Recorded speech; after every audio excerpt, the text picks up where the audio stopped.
அஸ்ஸலாமு அலைக்கும். நான் உங்க ஷிஃபா குக்கிங்லேருந்து பேசுறேன். இன்னைக்கு நம்ம என்ன ரெசிபி பார்க்க போறோம்னா, ரமலான் நெருங்கிக்கிட்டே வர்றனால, இன்னைக்கு நம்ம இஃப்தார் ரெசிபி தான் பார்க்க போறோம். என்னோட இஃப்தார் ரெசிபீஸ்ல முதல் ரெசிபி இன்னைக்கு பார்க்கலாமா? வாங்க முதல்ல தேவையான பொருட்கள் என்னன்னு பார்த்துடலாம்.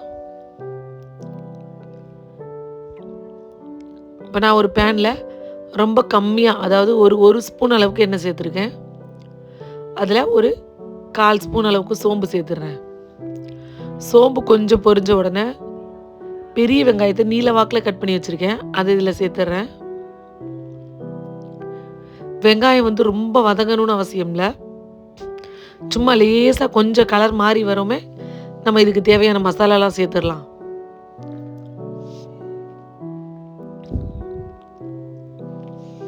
இது வந்து நம்ம உள்ளே வைக்க போகிற ஃபில்லிங், அதாவது ஸ்டஃபிங்க்கு வைக்க போகிற மசாலா, அதனால் இதில் எண்ணெய் வந்து ரொம்ப கம்மியாக இருக்கணும். இப்போ ஒரு 1/2 ஸ்பூன் அளவுக்கு இஞ்சி பூண்டு பேஸ்ட்டு சேர்த்துருக்கேன். இதை கொஞ்சம் நல்லா வதக்கி விடுறேன்.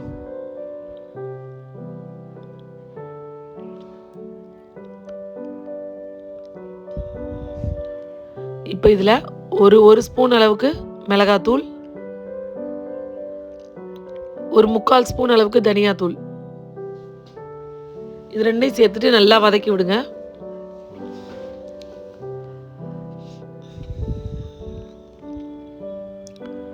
நல்லா மசாலா எல்லா பக்கமும் வதங்குது.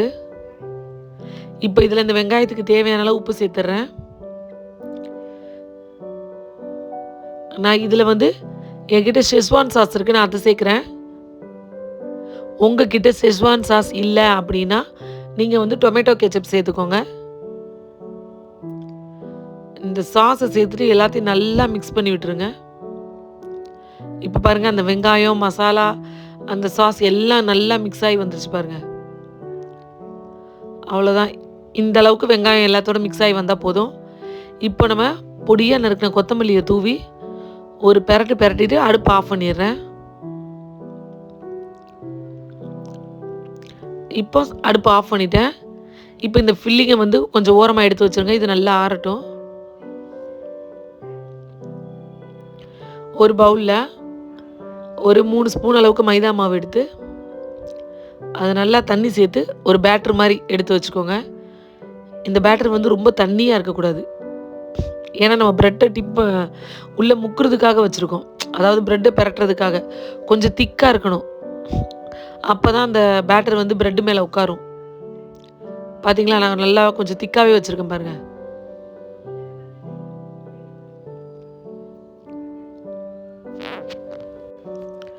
இப்போ ப்ரெட் எடுத்து ப்ரெட்டோட ஓரங்களெல்லாம் இந்த மாதிரி கட் பண்ணி எடுத்துருங்க.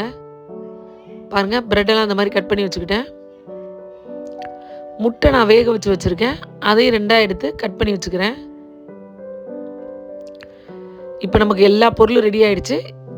இப்போ எல்லாத்தையும் ஒன்றா சேர்த்து வச்சு மடிக்க வேண்டியதுதான். நான் பிரெட் க்ரம்ஸ் எடுத்து வச்சுருக்கேன். இப்போ ஒரு பவுலில் தண்ணி வச்சுருக்கேன். அந்த தண்ணியில் பிரெட் ஸ்லைஸை நல்லா நனைச்சி அப்படியே டைட்டாக பிழிஞ்சு எடுத்துருங்க. பாருங்கள் எந்த மாதிரி புளிகிறேன்னு. ப்ரெட்டை ரொம்ப டிஸ்டர்ப் பண்ணாமல் அப்படியே வச்சு நசுக்குனிங்கன்னா அதில் இருக்க தண்ணி எல்லாம் வெளியில் வந்துடும். பாருங்கள், இப்போ நல்லா ஒரு மெல்லிஸாக ஷீட் மாதிரி ஆயிரும். இப்போ நம்ம என்ன ஷேப்புக்கு வேணாலும் அதை மடிக்க வரும். இப்போ அதுக்கு நடுவில் நம்ம வதக்கி வச்சுருக்க வெங்காய மசாலா இருக்கு இல்லையா, அதை கொஞ்சத்தை எடுத்து வச்சுட்டு அது மேலே ஒரு முட்டை பீஸை வச்சு அப்படியே மடித்து விட்டுருங்க.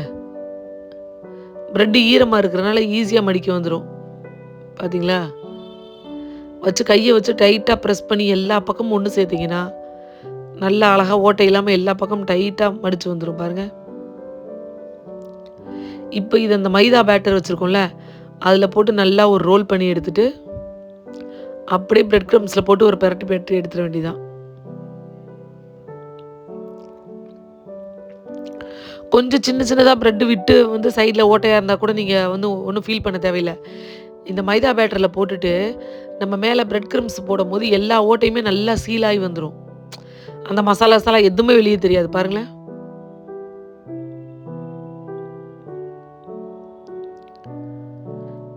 பார்த்தீங்களா, இப்போ மறுபடியும் மடித்து காமிக்கிற பாருங்கள். சென்டரில் வெங்காயம் மசாலா வச்சு மேலே ஒரு முட்டை பீஸை வச்சுட்டு அப்படியே ப்ரெட்டை வந்து ஃபோல்ட் பண்ணிட வேண்டியதான். பார்த்தீங்களா, லைட்டாக அதில் கூட ஒரு லைட்டாக ஓரத்தில் சின்னதாக ஒரு ஹோல்ஸ் தெரியுது. ஆனால் நம்ம மைதாவில் போட்டு நல்லா பிரெட் க்ரம்ஸை டைட்டாக ரோல் பண்ணதுக்கப்புறம் எதுவுமே தெரியாது பாருங்கள், நல்லா சீல் ஆகி வந்துடும். நீங்கள் இதே மாதிரி எல்லாத்தையும் ரெடி பண்ணி வச்சுட்டிங்கன்னா அப்புறம் நீங்கள் தேவையானப்போ டக்குன்னு எண்ணெயில் போட்டு ஃப்ரை பண்ணி எடுத்துடலாம். நீங்கள் முதல் நாளை கூட ரெடி பண்ணி வந்து ஃப்ரீசரில் ஸ்டோர் பண்ணி வச்சிடலாம். எப்போ வேணுமோ அப்போ எடுத்து எண்ணெயில் போட்டு ஃப்ரை பண்ணி எடுத்துக்கலாம். இப்போ நான் ஒரு பேனில் எண்ணெய் காய வச்சுருக்கேன். எண்ணெய் நல்லா காஞ்ச உடனே நம்ம ரெடி பண்ணி வச்சுருக்க ப்ரெட் பால் எடுத்து இதில் போட்டுடுறேன். அடுப்பு மீடியம் ஃப்ளேம்லேயே வச்சுருக்கேன். நல்லா வெந்ததுக்கப்புறம் இன்னொரு பக்கம் திருப்பி விடுறேன். அடுப்பு வந்து ரொம்ப லோ ஃப்ளேமில் வைக்கக்கூடாது. ஏன்னா ப்ரெட் ரொம்ப லோ ஃப்ளேமில் வச்சோம்னா ஒரு மாதிரி சொதன்னு ஆயிரும். ரொம்ப ஹை ஃப்ளேம்லேயும் வச்சிடாதீங்க. அதுக்காக ஒரு மீடியம் ஃப்ளேம்லேயே வச்சு நல்லா ஃப்ரை பண்ணி எடுத்துருங்க. பார்த்தீங்களா, ஃப்ளேம் கொஞ்சம் கூடவே தான் வச்சுருக்கேன். ரொம்ப லோ ஃப்ளேமில் வச்சோம்னா ப்ரெட்டு வந்து சொதன்னு ஆயிரும். இது எந்த பக்கமுமே உங்களுக்கு வந்து மசாலா லீக்கேஜ் ஆகாது, உடையாது, நல்லா அழகாக கோட்டாகி வெந்து வரும். பாருங்கள்,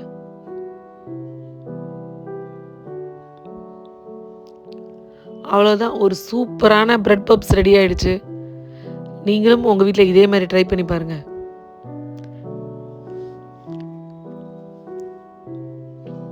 நீங்களும் ட்ரை பண்ணி பார்த்துட்டு எப்படி இருந்துச்சுன்னு கமெண்டில் சொல்லுங்கள்.